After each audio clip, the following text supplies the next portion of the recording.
Assalamualaikum warahmatullahi wabarakatuh. Kami dari kelompok 12 Biokimia Indralaya yang beranggotakan saya Richa Yudayanti, NIM 06091182126010. Saya Reni Angelina, NIM 06091182126001.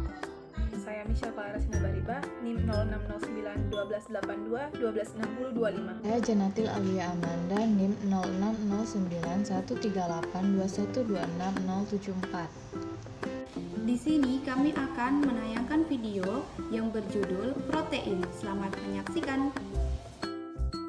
Tujuan pembelajaran.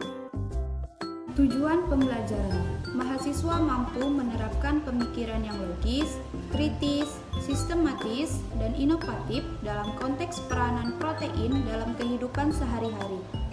Selanjutnya, materi. Yuk simak pembahasan berikut. Protein berasal dari kata protos atau proteos yang berarti pertama atau utama. Protein merupakan komponen utama penyusun sel hewan atau manusia. Sel merupakan pembentuk tubuh, maka protein yang terdapat dalam makanan berfungsi sebagai zat utama dalam pembentukan dan pertumbuhan tubuh. Protein merupakan molekul besar dengan berat molekul bervariasi antara 5.000 sampai jutaan. Protein akan menghasilkan asam-asam amino jika terhidrolisis oleh asam atau enzim. Ada 20 jenis asam amino yang terdapat dalam molekul protein. Asam-asam amino ini terikat satu sama lain dengan ikatan peptida. Komposisi rata-rata unsur kimia yang terdapat dalam molekul protein yaitu sebagai berikut. Karbon sebanyak 50%, hidrogen 7%, oksigen 23%, nitrogen 16%, belerang 0-3%, dan fosfor 0-3%. Untuk menentukan apakah bahan pangan mengandung protein, dapat dilakukan penentuan kandungan protein dalam suatu bahan makanan. Penentuan kadar protein dalam suatu bahan makanan ataupun minuman dapat diukur dengan beberapa metode, yaitu metode uji bioret, uji santoprotein, uji koagulasi, uji denaturasi, uji sulfur, uji alkohol, dan uji larutan garam. Reaksi uji protein. 1. Uji bioret. 2. Uji santoprotein.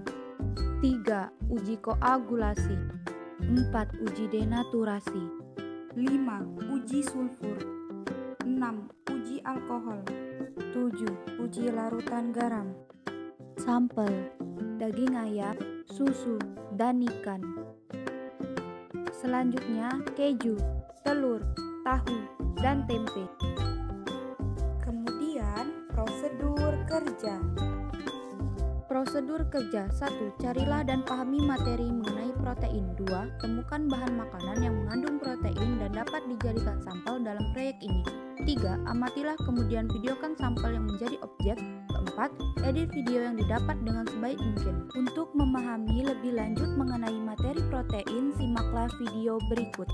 Berikut adalah beberapa pangan sumber protein hewani. Ada daging ayam, susu, kemudian ikan, telur, dan keju.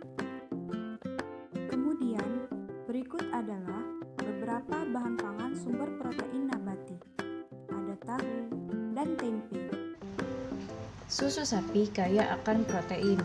Dalam setiap 900 ml susu sapi terdapat 7 gram protein.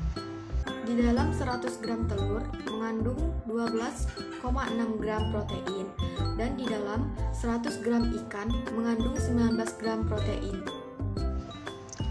Dalam setiap 100 gram dada ayam terdapat 20 gram protein. Dalam setiap 100 gram keju mengandung protein sebesar 21 gram. Dalam 100 gram tahu mengandung 8 gram protein. Dalam 100 gram tempe mengandung 19 gram protein. Selanjutnya adalah pembahasan. Protein dalam sumber pangan memiliki beberapa fungsi bagi tubuh manusia. Fungsi protein antara lain: 1. Sebagai sumber energi. 2. Membangun dan memperbaiki jaringan tubuh. 3. Membentuk antibodi. 4. Menjadi alat transportasi bagi senyawa-senyawa kimia. Untuk melewati aliran darah masuk atau keluar sel tubuh. Agar fungsi protein dapat berjalan dengan baik, asupan protein pun harus memadai. Acuan asupan protein sesuai usia seperti berikut. 1. Balita 10 gram per hari. 2. Anak usia sekolah 6-12 tahun 9-13 gram per hari. 3. Remaja pria 52 gram per hari. 4. Remaja putri 46 gram per hari. 5. Pria dewasa 56 gram per hari. 6. Wanita dewasa 46 gram per hari. Sumber pangan protein terbagi menjadi protein hewani yang berasal dari hewan seperti daging ayam, serta protein nabati yang berasal dari tumbuhan seperti tempe. Selanjutnya adalah kesimpulan. Berdasarkan pemaparan materi yang telah disajikan, dapat ditarik kesimpulan bahwa protein merupakan salah satu makromolekul yang penting untuk tubuh manusia. Setiap rentang usia memiliki kebutuhan protein yang berbeda-beda setiap harinya.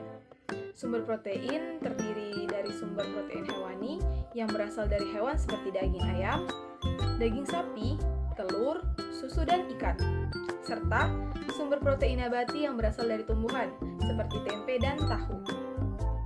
Terima kasih telah menyaksikan video kami. Semoga video ini bisa bermanfaat bagi kita semua. Akhir kata, wassalamualaikum warahmatullahi wabarakatuh.